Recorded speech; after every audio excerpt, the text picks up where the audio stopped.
You just handed over $8 for a latte. Maybe you do this every morning.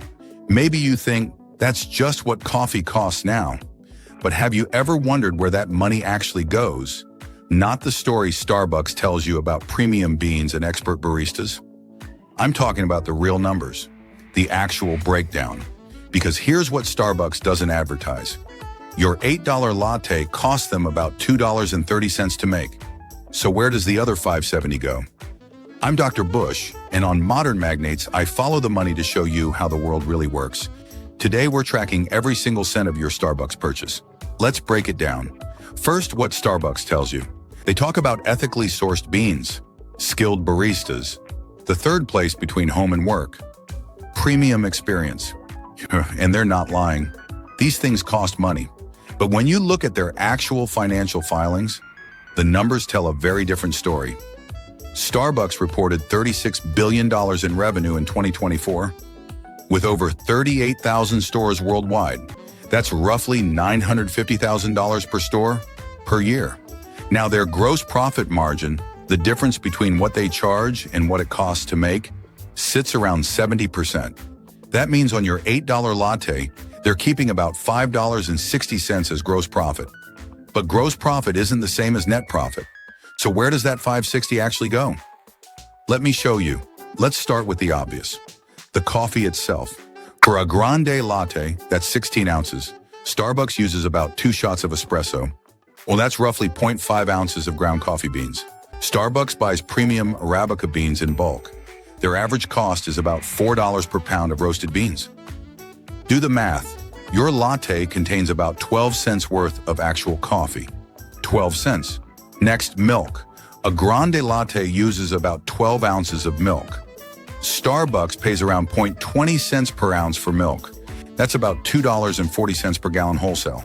12 ounces equals roughly 28 cents of milk. The cup, lid, and cardboard sleeve? Another 25 cents. Any flavoring, vanilla, caramel, whatever, adds about 15 cents in syrup costs.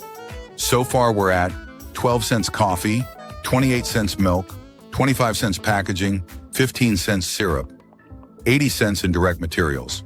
Now labor. Watch, the average Starbucks barista makes about $15 per hour. During peak hours, a good barista can make 15 to 20 drinks per hour. Let's say 18 drinks per hour. That's 83 cents of labor per drink, rent and occupancy. This varies wildly. Manhattan versus suburban Ohio. But Starbucks' average occupancy cost per store is about $300,000 per year. Divide that by roughly 500 drinks per day, 365 days a year, and you get about $1.64 in rent and utilities per drink.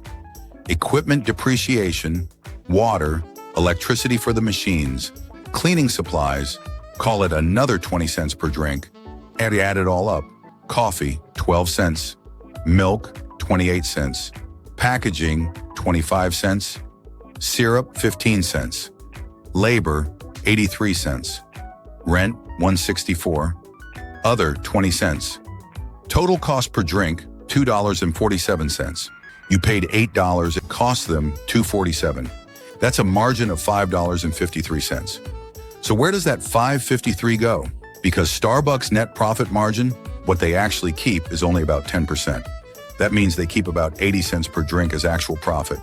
The other $4.73, let me show you. Corporate overhead. Starbucks employs over 400,000 people globally. Executives, accountants, marketers, HR, legal teams, supply chain managers. Their selling, general, and administrative expenses, we as G&A in financial speak, run about $4 billion per year. Divide that across 8 billion drinks sold annually, and you get about 50 cents per drink going to corporate overhead. Marketing and advertising.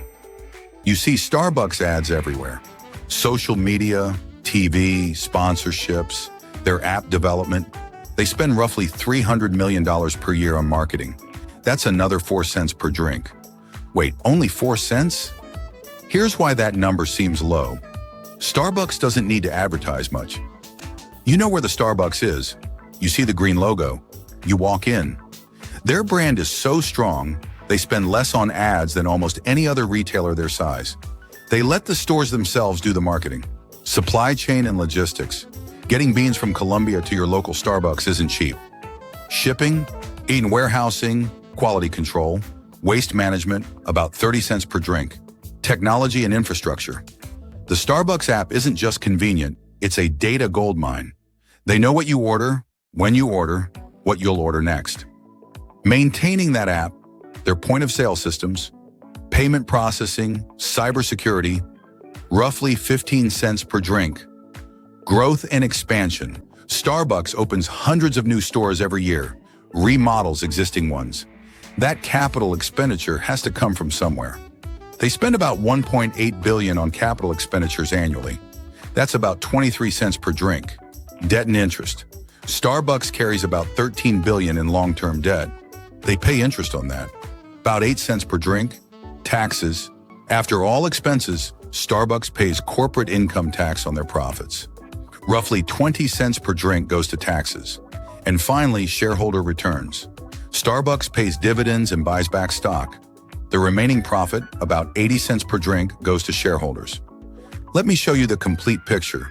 Your $8 latte costs $2.47, coffee beans 12 cents, milk 28 cents, packaging 25 cents, syrup 15 cents, labor 83 cents, rent and utilities $1.64, other 20 cents operating expenses $4.73, corporate overhead 50 cents, marketing 4 cents supply chain, 30 cents technology, 15 cents growth, and CapEx 23 cents, interest 8 cents, taxes 20 cents, miscellaneous expenses $3.23 net profit 80 cents, shareholder returns 80 cents. Now here's what makes this interesting. That 80-cent profit per drink seems small, right? But Starbucks sells roughly 8 billion drinks per year. 80 cents times 8 billion is $6.4 billion in annual profit. That's why Starbucks is worth $100 billion as a company. So why can't a local coffee shop compete on price? Because they can't match Starbucks economies of scale. A local shop pays more for beans, more for milk, more for rent per customer, and they can't spread corporate costs across 38,000 locations. That's the power of scale. Your $8 latte funds a global machine that makes small margins look massive through volume. But here's the genius move most people miss: the Starbucks app. When you load money onto your Starbucks card or app, you're giving them an interest-free loan. Billions of dollars sit in customer accounts at any given time.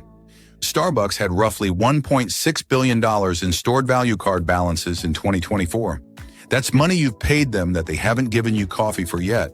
They're essentially operating like a bank, except banks pay you interest. Starbucks pays you nothing. They invest that cash and earn returns on your money while you wait to buy coffee. Plus, mobile orders are cheaper to fulfill. No line, no conversation, less labor cost. They want you on the app because it saves them money and locks in your loyalty. So next time you hand over $8 for a latte, you know where it goes. 12 cents in coffee, 28 cents in milk, 83 cents in labor. Win about 50 cents keeping the corporate machine running, and 80 cents to shareholders. You're not just buying coffee.